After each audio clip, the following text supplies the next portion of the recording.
Hello friends, welcome to my YouTube channels. मेरे YouTube channels पे जुड़ने के लिए मैं उमेश पटेल आप सभी का हार्दिक धन्यवाद करता हूँ। पिछले गोचर के वीडियो के अंदर मैंने आपको बताया कि ग्रहों का गोचर कैसे देखा जाता है और कैसे अशुभ और शुभ फल हमें मिलता है। बहुत डिटेल्स में समझाया है। अभी इस लेसन को आगे बढ़ाते हुए आज पार्ट 11 के अंदर एक गोचर का ही पार्ट है, तो उसमें आपको मैं बताऊंगा कि वो जब शुभ गोचर चल रहा है तो वो गोचर का वेद होता है। तो वेद क्या है, तो ये पूरा डिटेल्स में आपको समझाऊंगा। मगर ये वीडियो बीच में स्किप मत करना, स्किप किया तो आपको पता नहीं चलेगा। ये बहुत डिटेल्स वीडियो मैं आपके लिए शेयर करने जा रहा हूँ। और पिछले सेशन में जो भी वीडियोस रखे, जो भी व्यूअर्स देख रहे वीडियोस और ज्योतिष सीखना चाहते हैं, तो पिछले वीडियो जो मैंने रखा है वो भी आप देख लेना। तो आपको यहाँ से आप सीखोगे तो भी बेसिक वीडियो से तो भी पता चलेगा कि गोचर कैसे देखा जाता है। तो भी यहाँ पे हम बात करेंगे सूर्य एवं चंद्र के शुभ गोचर एवं वेद स्थान के बारे में। और ये 11 नंबर्स का वीडियो है जहाँ पे मैं आपको डिटेल्स में पूरी जानकारी दूंगा।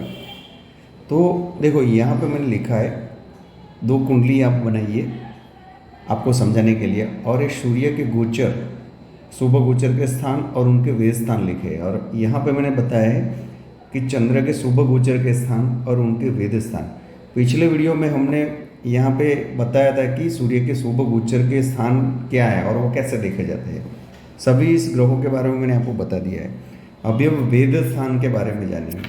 तो ये वेद स्थान क्या है, ये वेद स्थान क्या है, तो ये बहुत ही इम्पोर्टेंट है। आप जब भी किसी की कुंडली देखो तभी आपको पता होना चाहिए कि मान लो कि किसी ग्रह का गोचर शुभ चल रहा है। यहाँ पे लिखा है कि भाई सूर्य तीसरे भाव में, जन्मकालीन चंद्रमा से तीसरे भाव, यानी ये पहला हो गया है, दूसरा हो गया है, तीसरे भाव में यहाँ पे शुभ गोचर देता है। मगर शुभ गोचर होने से उनको शुभ फल देता है, सॉरी, तो उनको शुभ फल क्यों नहीं मिल रहा है, तो इसके पीछे भी एक लॉजिक है। तो आज मैं वो समझाने जा रहा हूँ। आपने बोला कि चलो शनि का अच्छा शुभ गोचर चल रहा है, मगर शनिदेव उनको क्यों शुभ फल नहीं दे रहे, तो यहाँ पे ये थियरी एप्लीकेबल होगी। तो आज मैं आपको डिटेल में समझाऊंगा। देखो यहाँ पे अभी हम बात करते हैं कि सूर्यदेव के शुभ गोचर एवं वेद स्थान के बारे में। उसके बाद चंद्रदेव का मैं आपको समझाऊंगा। एक मैं यहाँ पे कुंडली यहाँ पे मैंने बनाई है मेष लग्न की।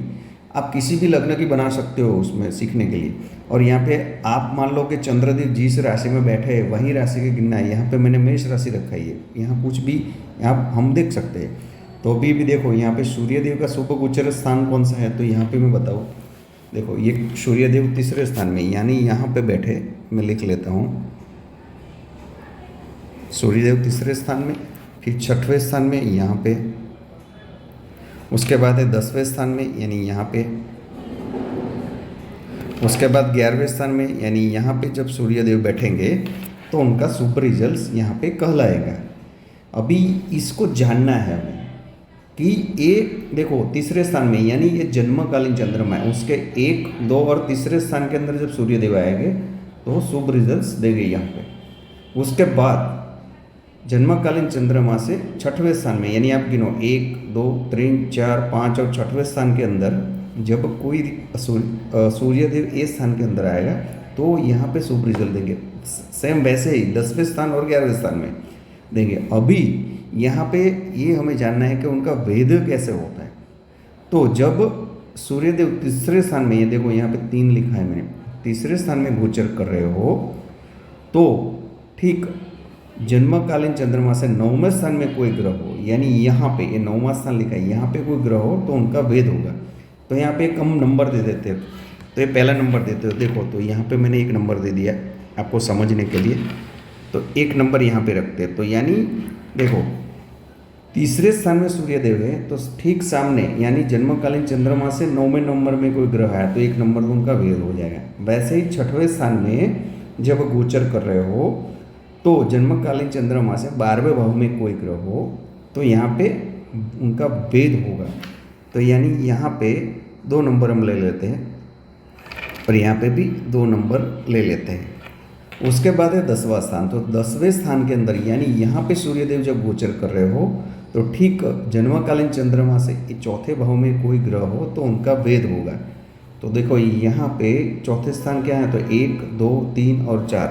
तो यहाँ पे हम 3 नंबर दे देते हैं। 3 नंबर, तो यहाँ पे भी 3 नंबर दे देते हैं।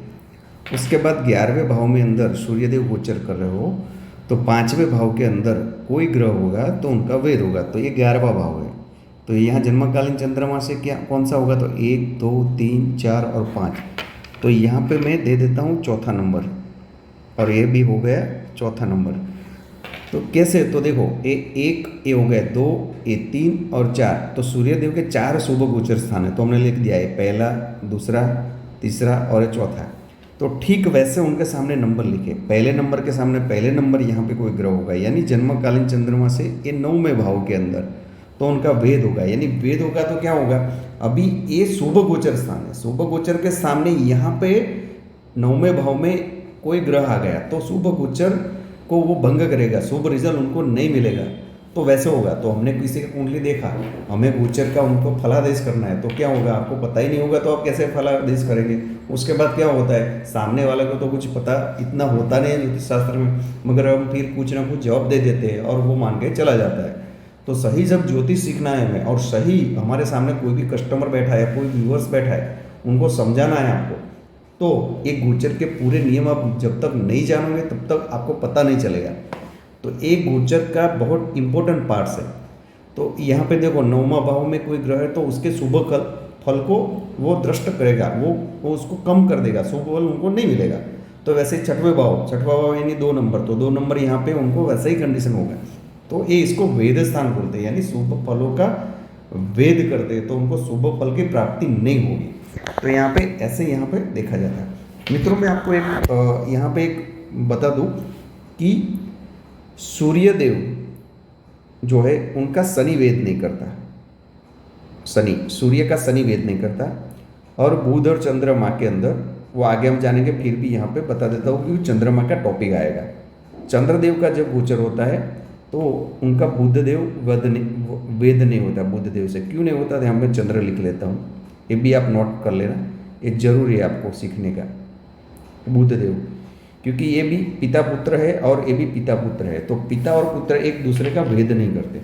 तो यहाँ पे एग्जाम्पल के तौर पे समझाओ, मान लो कि सूर्यदेव का तीसरे भाव के अंदर गोचर चल रहा है, तो 1 नंबर, तो उसके ठीक तीसरे नंबर के में 9वें नंबर पे ग्रह आएगा तो उनका वेद करेगा। मगर यहाँ पे शनिदेव आ गए, मान लो कि वो यहाँ पे शनिदेव है, तो उनका वेद नहीं होगा। क्यों, क्योंकि सूर्य शनि का वेद नहीं करता, शनि सूर्य का वेद नहीं करता, उनसे वेद नहीं होता। वैसे ही ठीक चंद्र और बुध में सेम थियरी। तो ये मैंने सूर्य का समझाया। अभी हम बात करते हैं यहाँ पे चंद्रदेव के बारे में। तो देखो यहाँ पे मैंने मिथुन लग्न की कुंडली बनाई है, तो ये 2 अलग अलग बनाई को आपको इजीली पता चल सके। मिथुन लग्न की कुंडली के अंदर यानी जन्मकालीन चंद्रमा मिथुन राशि में था, तो अभी हमें क्या करना है कि देखो शुभ गोचर स्थान यहाँ पे कौन से है, तो ये यहाँ पे लिखा है, तो पहला स्थान, तीसरा, छठा, 7वां, 10वां और 11वां। तो यहाँ पे मैं चंद्रदेव को रख देता हूँ तो आपको समझने में कठिनाई ना हो। तो पहले स्थान में चंद्र हो तो यहाँ पे मैं चंद्रदेव लिख देता हूँ, एक कलर अलग इसलिए रखा है कि आपको पता चले। फिर तीसरा स्थान, तो यहाँ से आप गिनो, तीसरा स्थान कौन सा है, ये पहला है, फिर दूसरा है, ये तीसरा है, तो यहाँ पे चंद्र आ गया, चंद्रदेव यहाँ पे आ गए। उसके बाद है छठा है, 3 से भी 4, 5 और 6, ये छठवां भाव हो गया, तो यहाँ पे भी हम चंद्रदेव रख देंगे। फिर हो गया 7वां, तो यहाँ पे चंद्रदेव आ जाएंगे। फिर 10वां स्थान, तो यहाँ पे हो जाएंगे चंद्रदेव। फिर 11वां स्थान, तो चंद्रदेव को यहाँ पे रख देते थे। देखो ये समझने में आपको इजीली पता चले, इसलिए 2 अलग अलग यहाँ पे कुंडलियाँ मैंने ड्रॉ की है। यहाँ पे मेष लग्न की है, तो इसलिए यहाँ पे आपको पता चलेगा कि तीसरे और 9 में, तो देखो तीसरे भाव में ये, तो ये राशि है ये, और ये भाव है, तो यहाँ पे डिफरेंट हो गया, तो आपको पता चलेगा। देखो यहाँ पे क्या लिखा है, पहले भाव के अंदर जब जन्मकालीन चंद्रमा से गोचर का चंद्रमा हो तो शुभ गोचर कहलाएगा। तो देखो ये जन्मकालीन चंद्रमा है, ये 3 नंबर है, मगर भाव तो पहला है, तो चंद्रदेव यहाँ पे आ गए, तो ये शुभ गोचर कहलाएगा। सेम आगे जाए तो तीसरा भाव, तो यहाँ से 1, 2 और तीसरा भाव आ गया। फिर आगे जाए तो 4, 5, ये छठवां भाव हो गया, तो छठवां भाव है। फिर 7वां भाव आ गया, ये 7वां है। 7वां भाव है, ये 9 नंबर की राशि है, तो ये आपको भी ध्यान में रखना है। उसके बाद 10, 11 और ये 7 फिर के बाद 8, 9 और 10वां भाव आ गया। फिर 11वां भाव आ गया, तो 7, 10 और 11।